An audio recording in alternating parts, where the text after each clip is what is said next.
निकालिए, असाइनमेंट निकालिए तो। ये वाला स्विच ऑफ कर दीजिए तो।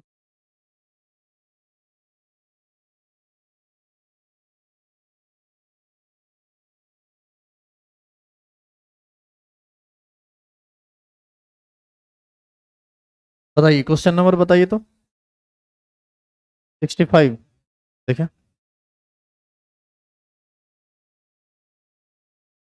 64 भी। तो एगो 62 है ना बचता है। 3। वो बोलिए ना, खड़ा हो जाइए, बोलिए वो 63 वो बता दीजिए। ठीक है, 63 भी बता देते हैं। पढ़ेंगे क्या है। 10 ग्राम जल यानी बी का मान कितना। में दो 1.23 ग्राम कोई पदार्थ घुला हुआ है, यानी ए का मान 1.23। विलियन का क्वथनांक दिया हुआ है 100.39 डिग्री से। पानी है तो विलायक का क्वथनांक हो जाएगा 100 डिग्री से। पानी के लिए केवी का मान दिया हुआ है। नहीं भी देता ये दोनों तो कोई बात नहीं था। तो विलय का मॉलिक्यूलर वेट क्या होगा। TV minus T not be बराबर केवी गुना ए गुना 1000 बटा बी गुना। टीवी का मान दिया हुआ 100.39 माइनस 100 बराबर 0.52 गुना 1.23 गुना 1000 बटे 10 गुना मॉलिक्यूलर वेट। नहीं निकाल लोगे।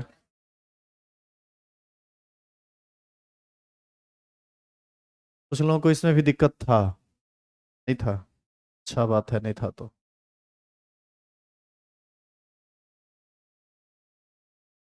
लजाओ ने उतार लो। उतारो, उतार लो। जो नहीं बनाए हैं लजाइए नहीं, उतार ली। अरे हाथ में पट्टी यार मार ले।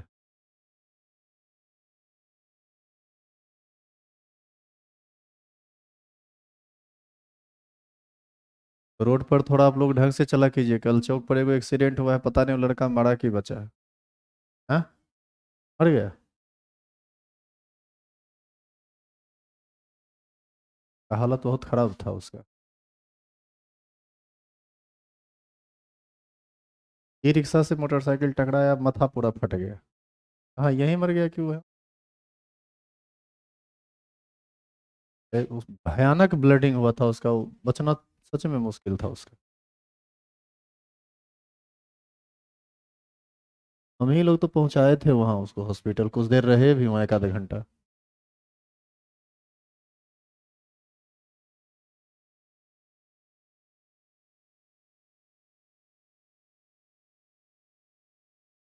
इसीलिए रोड पर थोड़ा ढंग से, नया नया मोटरसाइकिल सीखते हो तो पागल की तरह चलते हो ना, लहरिया। लहरिये में आगे जाने के बदला, समझिए। और वो मोटरसाइकिल पर चलते हैं तो बिना हेलमेट के कभी मत चला कीजिए। उस लड़का का कल यदि हेलमेट होता तो उसका जान बच जाता। है कि उसका हम देखे पूरा ये हाथ फटा हुआ था, अंगूठा पूरा हटा हुआ था। एक ये था, चलो इसमें जान बच जाएगा। हेलमेट रहता तो कुछ नहीं हो। सीधे पटका, हम हमारे आंख के सामने में एक्सीडेंट हुआ है। उसमें थोड़ा सा ई रिक्शा वाला का गलती था। हल्का सा कट मारा, वो तेज बहुत आ रहा था। थोड़ा सा वो हैंडल कटाया, उसका गाड़ी स्किड कर गया। हमारा ई रिक्शा में गाड़ी पूरा का पूरा लोड उसके माथे पर पड़ा जब गिरा है वो। फिर आगे बढ़िए। Question number 64। 64।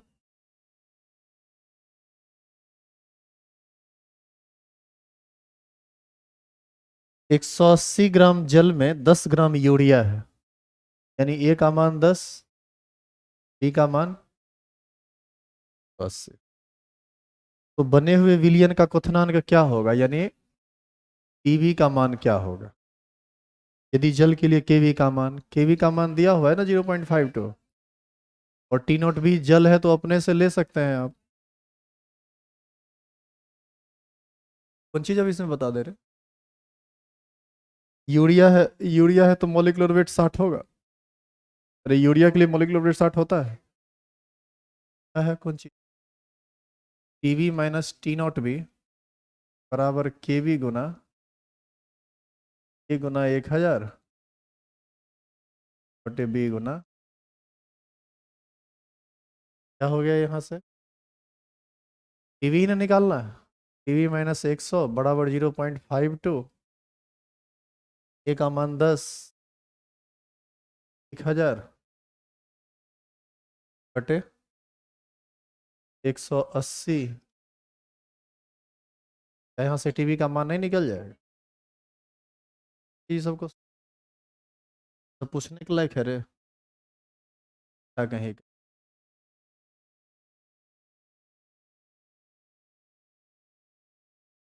इन्हें कोई बोलना कि उतारे नहीं थे।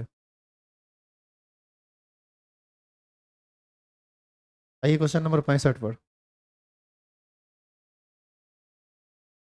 और इसको बढ़िया से देखो, ये RT² वाला पर बनेगा। क्वेश्चन है, एक 100 ग्राम CH2 में, CH2 कार्बन डाइसल्फाइड होता है, यहाँ पर सॉल्वेंट का काम कर रहा है। 100 ग्राम CH2 में 10 ग्राम कोई पदार्थ मिलाया गया है, यानी ए का मान कितना? 10, बी का मान कितना? 100। विलयन का क्वथनांक शुद्ध विलय के क्वथनांक से 0.476 डिग्री से अधिक है। सुनिए, विलयन का क्वथनांक अधिक है किससे? विलायक से। और कितना अधिक है? 0.476। आपको ऐसा नहीं लगता है कि ये डायरेक्ट डेल्टा टीवी का मान दे दिया? जैसे देखो, पानी का क्वथनांक होता है ना 100 डिग्री से। मान लो इसमें कोई पदार्थ हम डाले, इसका कोई पदार्थ डाले और विलियन बन गया, कोई सॉल्यूट डाले तो विलियन बन गया। विलियन बनने के बाद यदि इसका क्वथनांक हो जाए मान लो 100.476 डिग्री से, तो हम तो ये कह ही सकते हैं ना कि ये वाला जो क्वथनांक है, यानी विलियन का क्वथनांक शुद्ध विलय के क्वथनांक से 0.476 अधिक है। इसमें से इसको घटा दीजिए तो वही निकल जाएगा। विलियन के क्वथनांक में से विलय के क्वथनांक को घटाते हैं, उसी को हम लोग डेल्टा टीवी कहते हैं। एक्चुअल में ये डेल्टा टीवी का वैल्यू है, ये है 0.47। ठीक है। उस पदार्थ का आणविक भार क्या होगा? आपसे सॉल्यूट का मॉलिक्यूलर वेट पूछता है। यदि CH2 का क्वथनांक, यानी शुद्ध विलय का क्वथनांक तो दिया हुआ है कितना? 42.3 डिग्री से, तथा इसके वाष्पीकरण की ऊष्मा इतना कैलोरी है। अच्छा देखिए, कैलोरी पर ग्राम न दिया हुआ है, इसका मतलब LV दिया हुआ है। यदि प्रति मोल दिया हुआ रहता, इसका मतलब वो डेल्टा HVP दिया होता। तो इसका मान कितना है? LV का मान 84.1। एक चीज तुम देखो, यहाँ पर विलायक जो है ना, सुनिएगा ध्यान से, यहाँ पर विलायक पानी नहीं है, इसलिए आप केवी का मान 0.52 नहीं ले सकते। समझे हम क्या बोले सो? तो यहाँ पर आपको ना पहले केवी का मान निकालना पड़ेगा। केवी बराबर कल एक फॉर्मूला बताए थे, RT²/1000 LV। यहाँ से केवी बराबर हो जाएगा, आर का मान देखो, यहाँ कैलोरी, ये LV कैलोरी में है ना, यह है इतना कैलोरी पर ग्राम। तो आर का मान कितना लेंगे? 2। याद करो कल लिखाया गया था। टी, ये है boiling point of solvent, boiling point of pure solvent दिया हुआ है 42.3 डिग्री से, लेकिन इस फॉर्मूला में केल्विन में न रखना होता है, तो 77 जोड़ देंगे, तो ये क्या कितना हो जाएगा? 46.3 प्लस 77, ये जोड़ के जितना आएगा उसका होल स्क्वायर बटे 1000। और LV का मान कितना है? 82.1। बताइए क्या यहाँ से केवी का मान चल जाएगा? ये केवी का मान निकला। अब आगे का क्या काम है वो देखो।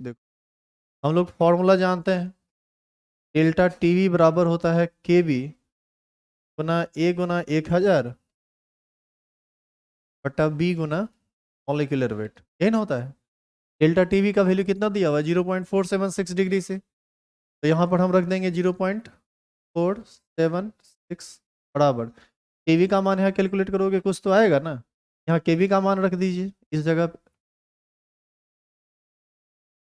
इस जगह पे केवी का मान रख दीजिए। ए का मान दिया हुआ है 10 × 1000, बी का मान दिया हुआ है 100, और यहाँ पर मॉलिक्यूलर। क्लियर है। तो ये कैलकुलेशन थोड़ा भारी होगा, लंबा चौड़ा होगा, देख लीजिए करके यहाँ पर डाल के इनका मान निकाल लीजिए। क्या उम्मीद करें आपसे कि अब आप आंसर मिलाने के भरोसे नहीं रहेंगे, बना लेंगे खुद। बस यही 3 था ना। पकड़िए तो।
सबसे कठिन होता है 11th 12th वाले को पढ़ाना।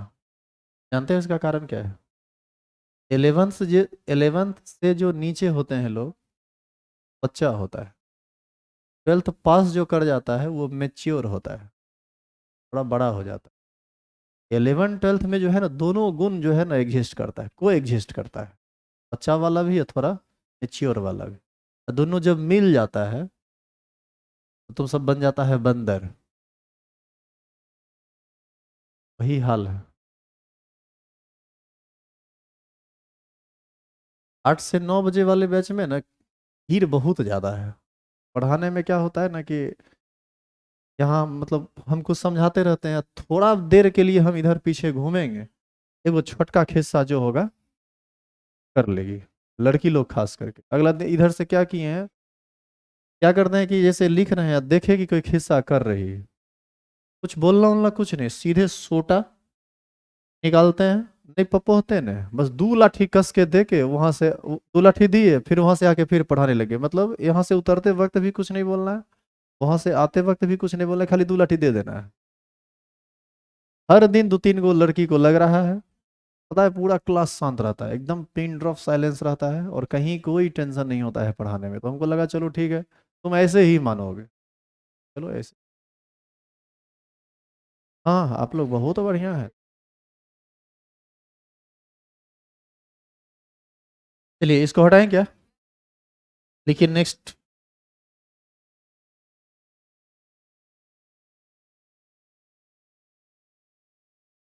तीसरा कॉलिगेटिव प्रॉपर्टी,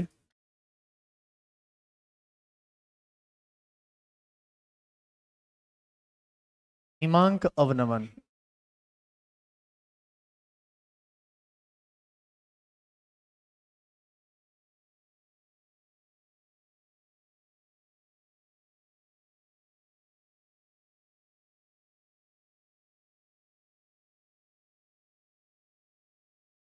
डिप्रेशन इन, रहेगा हल अरे।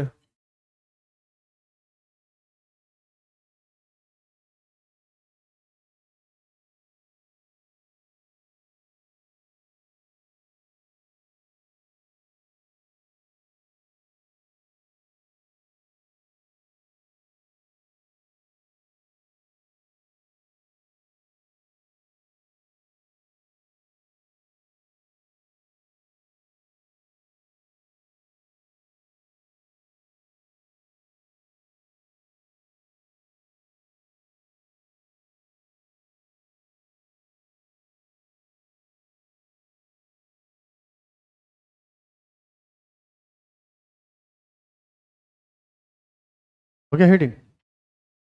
सुनिए अब, प्रेशर इन फ्रीजिंग पॉइंट तीसरा कॉलिगेटिव प्रॉपर्टी है, और इस कॉलिगेटिव प्रॉपर्टी को भी आप डायरेक्ट समझ नहीं सकते हैं। आपको इसके लिए सबसे पहले क्या समझना पड़ेगा? हिमांक, फ्रीजिंग पॉइंट। और हिमांक को आप सब लोग समझते हैं? समझते हैं? नहीं समझते हैं? क्वथनांक को भी तुम लोग समझता था? नहीं थे? चलिए हेडिंग डालिए तो। इसमें हम सबसे पहले समझेंगे हिमांक को, और उसके बाद समझेंगे हिमांक अवनमन को।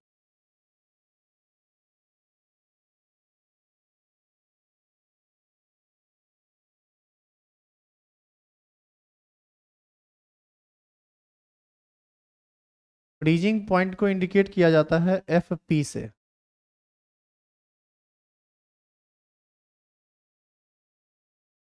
बताइए, समझते हैं तो फ्रीजिंग पॉइंट क्या होता है?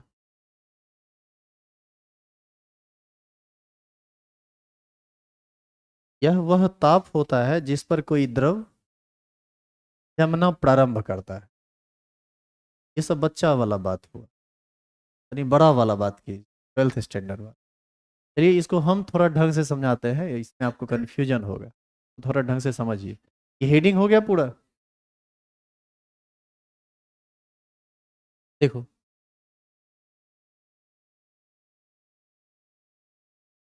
फ्रीजिंग पॉइंट को समझिए कम और फील कीजिए ज्यादा, तब आपको समझ में आएगा ये। एक बर्तन लीजिए, बर्तन में मान लो पानी आप भर लिए, और आप इसको फ्रीज में रख दीजिए। फ्रीज में रखोगे तो टेम्परेचर को कम धीरे धीरे करो। मान लो 10 डिग्री सी किए, 5 डिग्री सी किए। मान लीजिए इसका टेम्परेचर हम 0 डिग्री सी कर दिए क्या? क्या रहे? तो मान लीजिए कि हम टेम्परेचर को लगातार डिक्रीज करते जा रहे हैं, और टेम्परेचर को हम लेके छोड़ दिए 0 डिग्री सी पर। बताइए तो क्या होगा यदि हम 0 डिग्री सी टेम्परेचर कर दे तो? पानी जम जाएगा। क्या सब का सब जम जाएगा? क्या होगा बताइए? बोलिए जल्दी। अरे बोलो ना, गलत सही कुछ हो बोलो, मुंह खोलो। पर यहाँ पर पानी सच में जमना स्टार्ट करेगा, लेकिन ऐसा नहीं है कि एग्जैक्ट 0 डिग्री सी पर सारा का सारा पानी बर्फ में बदल जाए, ऐसा नहीं होगा। इस पानी का कुछ हिस्सा किसमें बदल जाएगा? बर्फ में। कुछ हिस्सा बदलेगा बर्फ में। 0 से माइनस कर दीजिए, सारा का सारा पानी बर्फ में बदल जाएगा। 0 से प्लस कर दीजिए, सारा का सारा बर्फ पानी में बदल जाएगा। और यदि आप एग्जैक्ट 0 डिग्री सी पर रखेंगे, तो वहां पर पानी का दोनों अवस्था एक साथ एक बर्तन में एग्जिस्ट करता रहेगा। यानी कुछ द्रव द्रव ये कुछ पानी द्रव अवस्था में रहेगा, और कुछ द्रव ठोस अवस्था में रहेगा। तो ये जो है, ये हम इसको आइस कह रहे हैं, ये बर्फ है, आइस है ये। एक्चुअल में होता क्या है वो समझिए। यहाँ पर 0 डिग्री सी पर जब आप छोड़ेंगे फ्रीजिंग पॉइंट, एक्चुअल में फ्रीजिंग पॉइंट वह टेम्परेचर होता है जिस पर किसी पदार्थ का ठोस अवस्था और द्रव अवस्था एक दूसरे के साथ एक ही बर्तन में साम्यावस्था पर स्थापित रहता है। मतलब कुछ ऐसे समझो, ये बर्तन का पानी था, आप इसको ठंडा करने लगे, ठंडा करते हुए 0 डिग्री सी पर लाके टेम्परेचर को कांस्टेंट कर दिए। 0 डिग्री सी पर लाके जब छोड़ेंगे तो शुरू में एक छोटा सा बर्फ का टुकड़ा बनेगा। ये टुकड़ा धीरे धीरे धीरे धीरे धीरे धीरे बड़ा होगा, एक लिमिट में बड़ा होता जाएगा। जैसे ज़्यादा पानी लेंगे तो ज़्यादा बड़ा टुकड़ा बनेगा, कम पानी लेंगे तो कम बड़ा टुकड़ा बनेगा। इस तरह से ये बड़ा होता गया, बड़ा होता गया। एक स्थिति ऐसी आएगी जब आप देखोगे कि इस समय के साथ इस बर्फ के आकार और भार में किसी प्रकार का कोई परिवर्तन नहीं हो रहा है। इसका मतलब है कि ये साम्यावस्था को हासिल कर लिया है। मतलब पानी बदल रहा है बर्फ में, और बर्फ बदल रहा है पानी में, लेकिन समान रेट से बदल रहा है। ऐसा नहीं है कि बर्फ अभी नहीं बन रहा है, बर्फ बन रहा है अभी भी, लेकिन वो बर्फ फिर किस में कन्वर्ट कर जा रहा है? पानी में। यानी जल बर्फ में कन्वर्ट कर रहा है, और बर्फ जल में कन्वर्ट कर रहा है। बताइए, ये तो एक रिवर्सिबल प्रोसेस हो गया। और जब ये रिवर्सिबल प्रोसेस हो गया तो निश्चित है कि ये साम्यावस्था को हासिल करेगा। तो फ्रीजिंग पॉइंट साम्यावस्था, फ्रीजिंग पॉइंट जो होता है वो किसी भी पदार्थ के द्रव और ठोस अवस्था का साम्यावस्था होता है। तो जिस ताप पर जल से बर्फ में बदलने मतलब ठोस से द्रव में बदलने की दर और द्रव से ठोस में बदलने की दर आपस में समान हो जाए, उसी ताप को हम लोग क्या बोलते हैं, फ्रीजिंग पॉइंट, हिमांक। तो यहाँ पर हम ये लिख सकते हैं कि ये द्रव कन्वर्ट कर रहा है किस में, ठोस में, और फिर ये ठोस भी किस में कन्वर्ट कर जा रहा है, द्रव में। तो ये एक रिवर्सिबल प्रोसेस है। और यदि ये पानी है तो निश्चित है कि ये कितना डिग्री से पर ये काम हो रहा होगा, 0 डिग्री सी पर, क्योंकि आप लोग रट के रखे हैं वाटर का जो फ्रीजिंग पॉइंट होता है वो कितना होता है, 0 डिग्री सेल्सियस होता है। तो ऐसी स्थिति में हम इसका परिभाषा लिख सकते हैं दो तरह से। सुनिएगा क्या क्या, वह ताप जिस पर किसी पदार्थ का ठोस अवस्था तथा द्रव अवस्था एक ही बर्तन में साम्यावस्था पर रहता है, उसे हम उस पदार्थ का हिमांक कहते हैं। ये पहला डिफिनीशन है। इसी में यदि साम्यावस्था कोई लोग नहीं समझते हैं तो उसके लिए एक दूसरा लैंग्वेज है। हम ये कह सकते हैं कि वह ताप जिस पर किसी पदार्थ के ठोस से द्रव में बदलने की दर और द्रव से ठोस में बदलने की दर आपस में समान हो जाए, समान होने को ही ना साम्यावस्था कहते हैं, उसे हम क्या बोलते हैं, हिमांक कहते हैं। पहले आप बताइए कि ये दोनों बात आपको समझ में आया। तो आपको यहाँ मेनली ये समझना है कि फ्रीजिंग पॉइंट पर एग्जैक्टली क्या होता है। फ्रीजिंग पॉइंट पर होता ये है कि किसी भी पदार्थ का ठोस अवस्था द्रव अवस्था दोनों एक साथ एक ही बर्तन में रहता है। देखने में लगता है कि इस बर्फ का, अब जैसे एक ऐसे समझो कि वाटर मॉलिक्यूल पानी में भी है, वाटर मॉलिक्यूल आइस में भी है, क्योंकि वाटर मॉलिक्यूल से ही आइस और पानी दोनों बना हुआ है। हमको, हम लोगों को क्या लगता है कि आइस का जो मॉलिक्यूल है ना, जो बर्फ बन गया सो सब दिन के लिए बन गया, वो हटने वाला नहीं है, जबकि ऐसा होता नहीं है। यदि 10 मॉलिक्यूल इधर से जाके उसमें सट रहा है तो फिर 10 मॉलिक्यूल पानी में आ रहा है। इस तरह से रिवर्सिबल हो जाता है। शुरू में क्या होता है सो बताते हैं। शुरू में जब तुम टेम्परेचर को 0 करोगे ना, तो बर्फ, पानी से बर्फ में बदलने की दर तेज होगी। हो सकता है कि 20 मॉलिक्यूल प्रति सेकेंड द्रव कन्वर्ट कर रहा हो बर्फ में, और शुरू में बर्फ के छोटा अमाउंट में है तो वो हो सकता है कि मात्र 2 मॉलिक्यूल प्रति सेकंड कन्वर्ट कर रहा हो किसमें, पानी में। लेकिन जैसे ही 0 डिग्री सी पर लाके आप थोड़ी देर छोड़ दोगे, एक आध घंटा आराम से उसको छोड़ दीजिए, तो धीरे धीरे क्या होगा कि 10 मॉलिक्यूल यदि पानी कन्वर्ट किया बर्फ में, तो बर्फ का भी 10 मॉलिक्यूल कन्वर्ट करेगा पानी में। ऐसी स्थिति में समय के साथ इस बर्फ के आकार में या भार में किसी प्रकार का कोई परिवर्तन नहीं आएगा। तो हम समझ लेंगे कि ये कहाँ पहुंच चुका है, साम्यावस्था। तो आप ये बताइए कि आप जब इसका टेम्परेचर कम करेंगे तो ये कभी संभव है कि सारा का सारा पानी एक बार में बर्फ बदल जाए, ऐसा होता है क्या। तो 0 डिग्री सी पर एक्चुअल में यही होता है। तो हम ये जो कहते हैं ना कि वह ताप जिस पर कोई द्रव द्रव द्रव जो है वो ठोस में बदल जाता है, ये पूर्ण रूप से सही बात नहीं है। इसलिए नहीं सही है क्योंकि सारा का सारा द्रव थोड़े बदलता है ठोस में। हाँ, बदलना प्रारंभ कर देता है कि ये बात बोल सकते हैं, नहीं तो दूसरे तरह से ये बोलिए जो हम अभी परिभाषा बोल फिगर को। जब आप डिप्रेशन इन फ्रीजिंग पॉइंट पढ़िएगा तो इसी कंसेप्ट का जरूरत पड़ेगा। कल का क्या सीन है आप लोग का?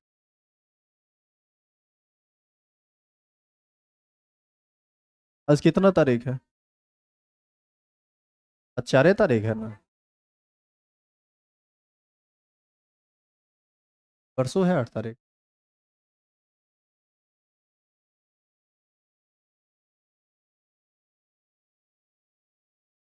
कल पढ़ लीजिए। कल, हाँ तो क्या हो गया, कल न्यूमेरिकल का क्लास होगा। पीछे छूटा हुआ था ना न्यूमेरिकल, वो पूरा का पूरा न्यूमेरिकल होगा, लाइव रहेगा क्लास, और ऑफलाइन भी चलेगा। लेकिन 8 बजे से क्लास होगा, 8 से 10 बजे तक लगातार 2 घंटा क्लास। हाँ, बाद में देख लीजिएगा ये मोबाइल पे, लफड़े वो करेंगे। 10 से 12, 8 से 10। एक ही देखो, एक्चुअल में पिछला संडे को जब क्लास लिए थे तो हम देखते हैं कि आप लोगों में से मैक्सिमम लोग न्यूमेरिकल पर ज़्यादा एक्टिव नहीं होते हैं। क्लास क्लास वाइज न्यूमेरिकल लेने पर क्या होता है कि 5-10 आ गया सब बैच में, सारा का सारा टाइम इंगेज हो जाता है। तो इस बार क्या करेंगे, हिंदी मीडियम इंग्लिश मीडियम सबको एक साथ 8 से 10 में बोला, फिर नहीं आता, आता ही नहीं है ना। पिछला साल, पिछला दिन कौन कौन थे न्यूमेरिकल का क्लास जब हो रहा था तो? मारेंगे, थोपिया ये देंगे रे, इतना आदमी करने था तुम लोग रे, झूठे बोलता है। अच्छा फिर ऑफलाइन में, ऑफलाइन में क्लास में बैठे हुए? नहीं नहीं नहीं, भगवान के लिए झूठ मत बोलो। अच्छा, ठीक है, उतारिए इसको। हो गया। कल आप लोगों का क्लास 8 से 10 रहेगा। 8 से 10 नहीं, 8 से 10 नहीं, 8 से 10 नहीं रहेगा, 8 बजे से क्लास स्टार्ट होगा।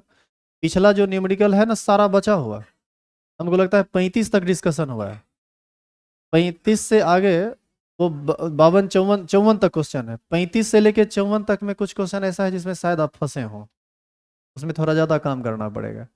तो वो सारा का सारा क्वेश्चन हम करेंगे। तो 35 यानी 36 से लेकर 54 तक में जितना क्वेश्चन है सबको हम डिस्कस करेंगे। 8 बजे से क्लास स्टार्ट होगा, लास्ट तब तक नहीं होगा जब तक कि सारा क्वेश्चन डिस्कस ना हो जाए, चाहे वो ऑनलाइन या ऑफलाइन। क्लास लाइव रहेगा, आप वहाँ से पूछ सकते हैं। बाद में यदि आपको दिक्कत होगा तो बाद में भी तो 8 बजे से कल क्लास स्टार्ट होगा, आ जाना 8 बजे। नहीं आएंगे तो आरती उतारेंगे थोड़े हम। और जो न्यूमेरिकल पर ध्यान नहीं देते हैं उनके लिए क्लास बंद है। अच्छा फिर क्लास खुल खुल कब रहा है? फिर सोमवार को पढ़ लीजिए। अच्छा सोमवार को कौन कौन नहीं पढ़ सकते हैं इसको बताइए। सोमवार को क्लास यदि ओपन रहेगा तो किनको किनको दिक्कत है आने? अच्छा मतलब आप लोग सब पढ़ सकते हैं? ठीक है, क्लास खुली रहेगी। आज पढ़ा के बंद कर दें? अच्छा ठीक है। कित 1 मिनट, 1 मिनट, 1 मिनट, कितने आदमी को गांव जाना है? बढ़िया से हाथ खड़ा करो। सब चुट्टा नहीं आएगा आज के बाद, सब आज से लापता हो जाए। अच्छा बाकी क्लास कब बंद हो रहा है? छुट्टी हो गया?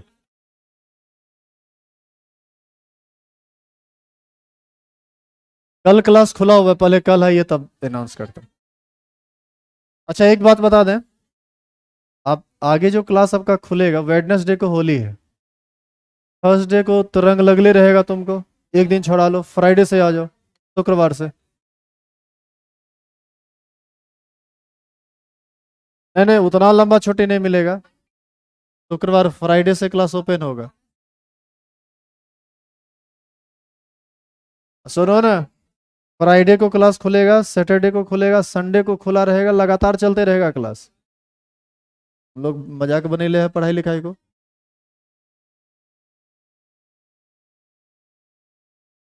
घर जाएंगे तो होली है, 2 3 दिन में छुट्टी कर लीजिए मना के।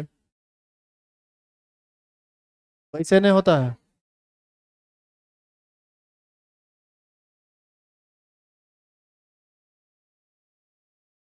यहाँ पर यदि आप 0 डिग्री C लिख दिए तो ये किसके लिए है? और वाटर। यहाँ पर द्रव जो है वो जल है, और ठोस जो है वो क्या है? बर्फ।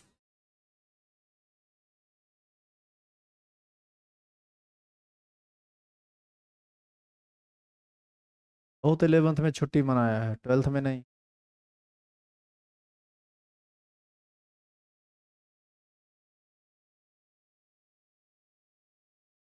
चलो एरो दो, लिखो तो।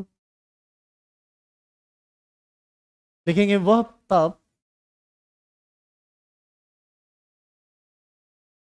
वह ताप जिस पर, वह ताप, टेम्परेचर, वह ताप जिस पर किसी पदार्थ का, वह ताप जिस पर किसी पदार्थ का ठोस अवस्था, वह ताप जिस पर किसी पदार्थ का ठोस अवस्था तथा द्रव अवस्था, ठोस अवस्था तथा द्रव अवस्था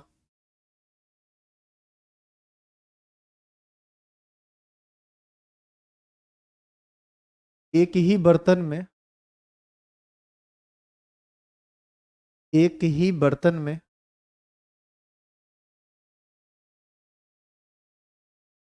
साम्यावस्था पर रहता है,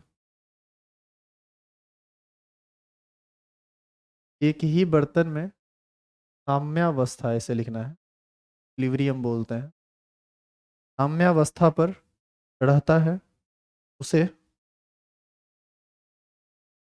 उस पदार्थ का अंक कहते हैं, उसे उस पदार्थ का हिमांक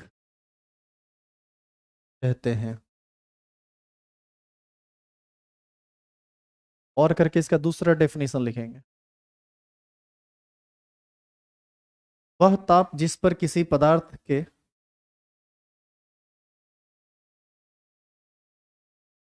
वह ताप जिस पर, वह ताप जिस पर किसी पदार्थ के ठोस से द्रव में बदलने की दर,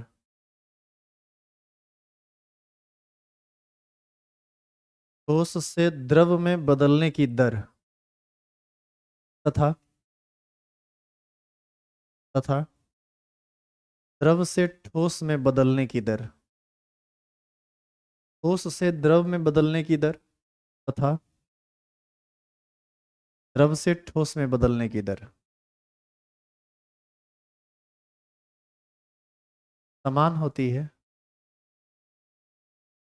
समान होती है से, से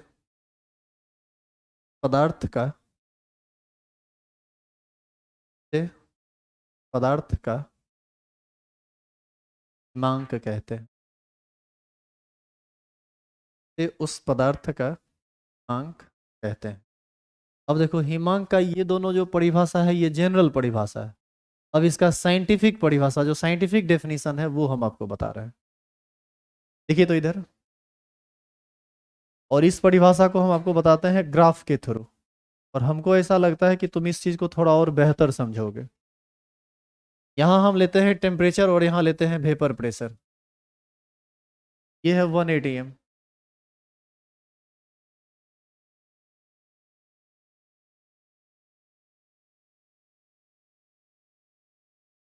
देखना है। मान लीजिए एक बर्तन है जिसमें कुछ पानी रखा हुआ है, पानी रखा हुआ है तो कुछ टेम्परेचर पर उसका कुछ ना कुछ वाष्प दाब होगा। तो मान लीजिए कुछ टेम्परेचर, हम इस टेम्परेचर पर वाष्प दाब को इतना मानते हैं, इतना, इस टेम्परेचर पर। टेम्परेचर धीरे धीरे हम बढ़ाएंगे तो उसका वेपर प्रेशर बढ़ेगा। बात तो आप पीछे पढ़े हैं। यदि हम यहाँ से इसको स्टार्ट करें तो आपको ऐसा नहीं लगता है कि ये कुछ इस तरह से बढ़ना शुरू कर देगा, और धीरे धीरे ये किसको टच करेगा, 1 atm को। जिस जगह पर वो 1 atm को टच कर गया वही नहीं इसका बॉइलिंग पॉइंट कहलाएगा।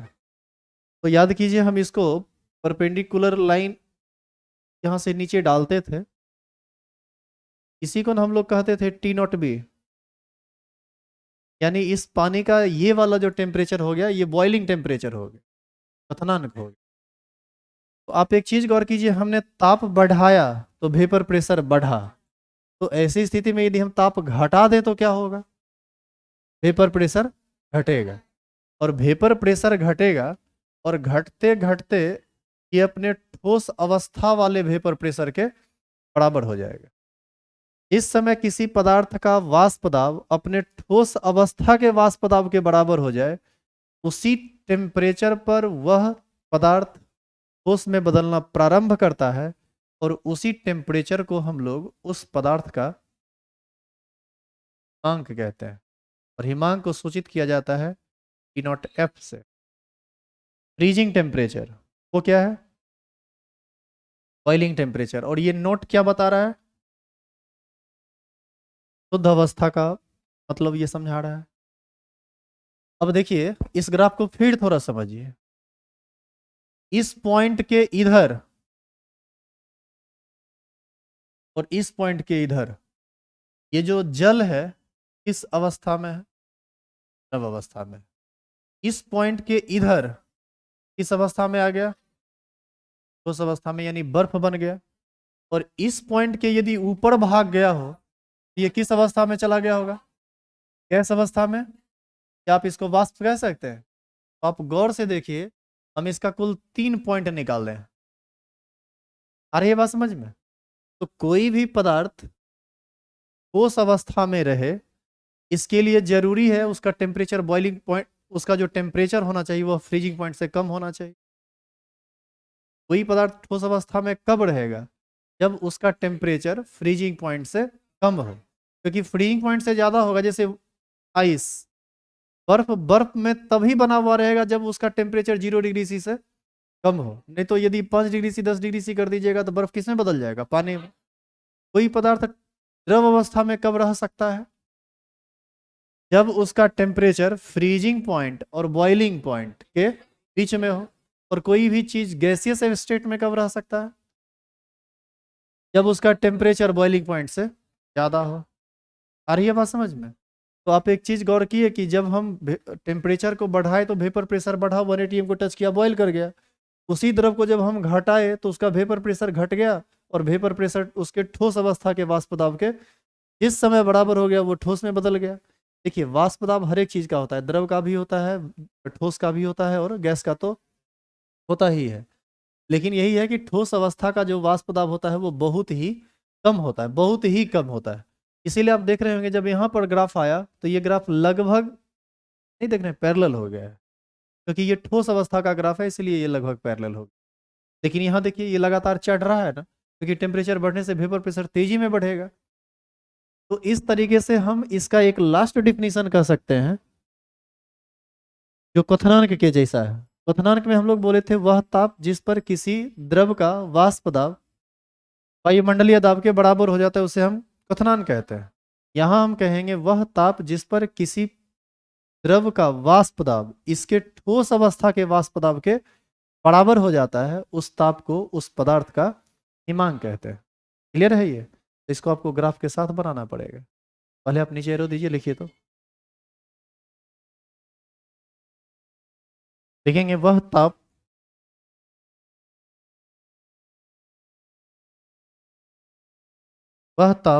जिस पर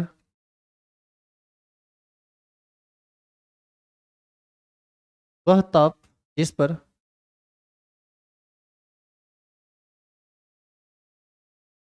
किसी द्रव का वाष्प दाब वह ताप जिस पर किसी द्रव का वाष्प दाब उसके ठोस अवस्था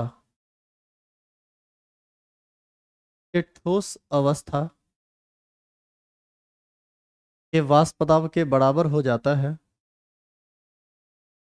उसके ठोस अवस्था के वाष्प दाब के बराबर हो जाता है, उसे उसे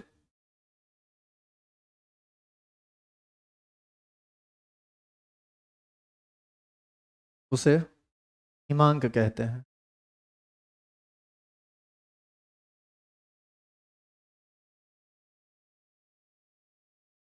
उसे हिमांक कहते हैं।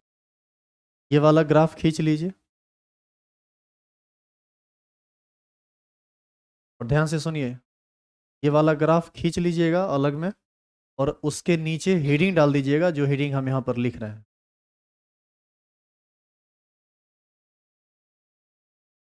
हिमांक पर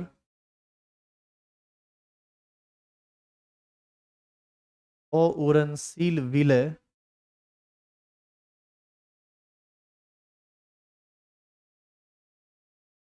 मिलाने का प्रभाव।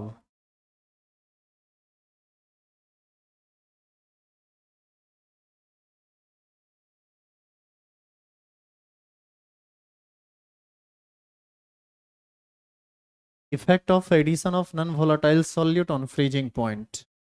इंग्लिश नहीं लिखना है, आप इतना लिख के आगे बढ़िए।